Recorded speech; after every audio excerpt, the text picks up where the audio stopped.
Hey guys, it's Ken Maxfield, the hide guy. I am the owner and managing editor of the Maxfield Report, and this is our weekly global cattle hide market update for the week ending April the 17th. Past week I should say, started off with offer lists from packers, reflecting again a little bit of a mixed bag. Some of the packers had a couple less selections to offer, while other packers added a selection or two. And of course, there were some packers who were proudly announcing that they were not going to offer this week, although it was widely speculated that they would be offering direct to some of their preferred customers, if you understand what that means. As far as asking prices this week, packers' mentality remains bullish. They continue to push for higher prices, asking prices up again, a couple to $3. As far as interest this week, there was some people still looking to buy towards the middle of last week. Of course, they were struggling to pay any more than they did at the last levels. In fact, some even trying to bid under last week's trading levels. None of that would fly with the Packers. They continue to insist on full asking prices. And, end of the day, there were some sales concluded at the higher asking prices. However, it does really appear as if those sales were very limited for the most part. A lot of people by the, end of last week, things just got really quiet. Buyers pretty much took the attitude if they couldn't buy at their price, they weren't going to follow the higher asking prices of the Packers.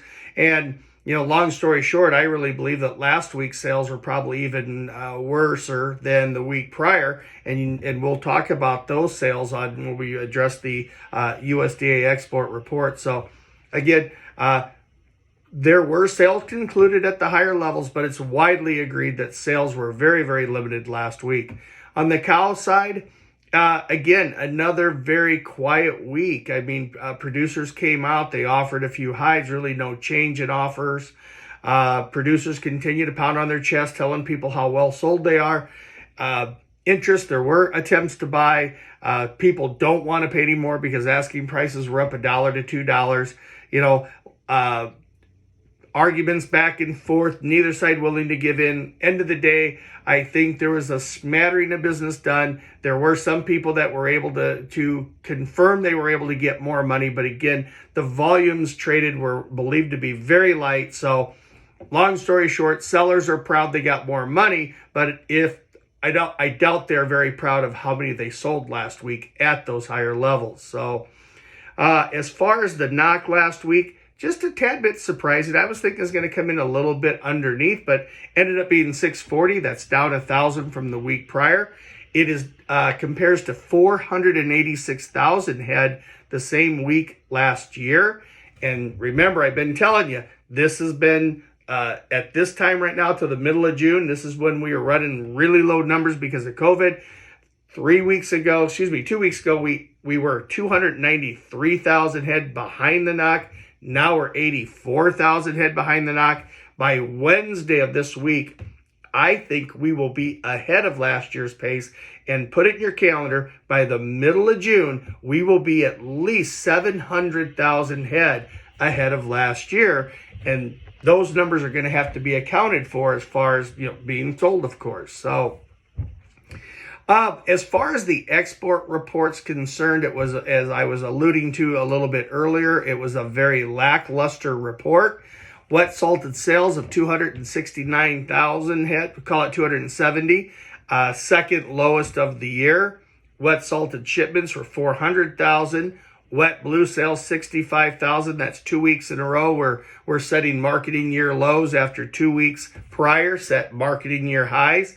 And wet blue shipments at 101,000. So combined sales of 333,000 hides, second lowest of the year. Shipments at 503, a little better than the weekly average for the first quarter, but it's still, as we just talked about the harvest, still trailing that harvest. And we've done that every week this year so far. We have not shipped any more in excess of the harvest. So that to me is a little problematic.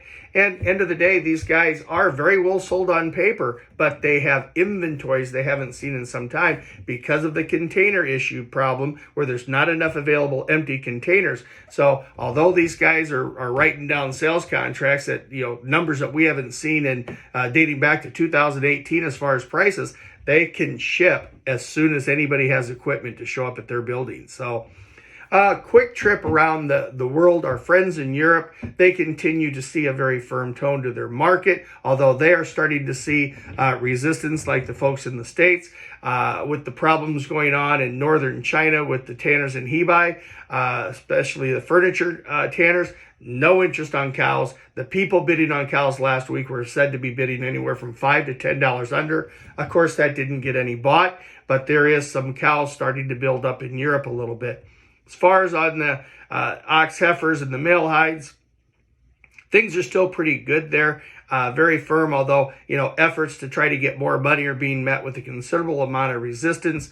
There are isolated pockets of, items being traded at slightly higher levels, but those volumes are believed to be very limited in scope. So going down to Brazil, fresh hides continue their ascent higher.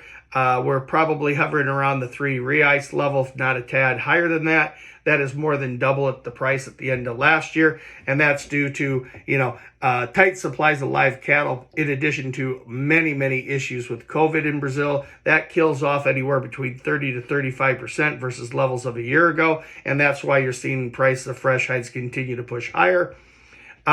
Demand for wet blue has been pretty strong. However, with the problems we just talked about in northern China, that has started to slow a little bit. Of course, that hasn't had any impact on the prices of wet blue. You're still somewhere around $1.10 for TR number ones, and then appropriate discounts for items of lower quality.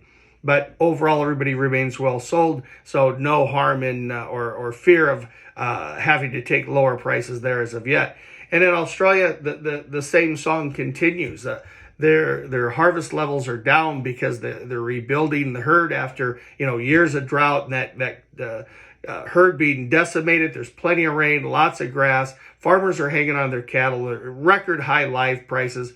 You have a totally different situation in Brazil versus the United States for meat packers, where packers in Brazil are getting kicked in the kneecaps on profitability. Some people will tell you they're losing $200-$300 a head, where in the States, we are doing great as far as if you're a meat packer and you're making, $300, $400, and some people even count it at $500 a head. So, that's why you're seeing kill levels at, like you are in the States, you're seeing reduced levels in Australia. That said, anybody who has hides for sale have been able to continue to push for higher prices. Over the course of the last week, prices anywhere from $1 to $2 higher. But again, with numbers limited on the harvest side, sales are still fairly limited there as well. So as far as this next week, that, my friends, I encourage you to check into my website. Check it out, www.themaxfieldreport.com. Go to the homepage, look for the button that says request a sample report. Happy to send you a copy of my U.S. daily report, my weekly world hide report. Take a look at it, see if it's something that can help you out. I'm pretty sure it is. And happy to even talk to you about maybe a 7-day trial, get you on board so you can know what's going on before your customers and your competitors do. So that's it for this week. Ken Maxfield, the Hide Guy, until next week, okay?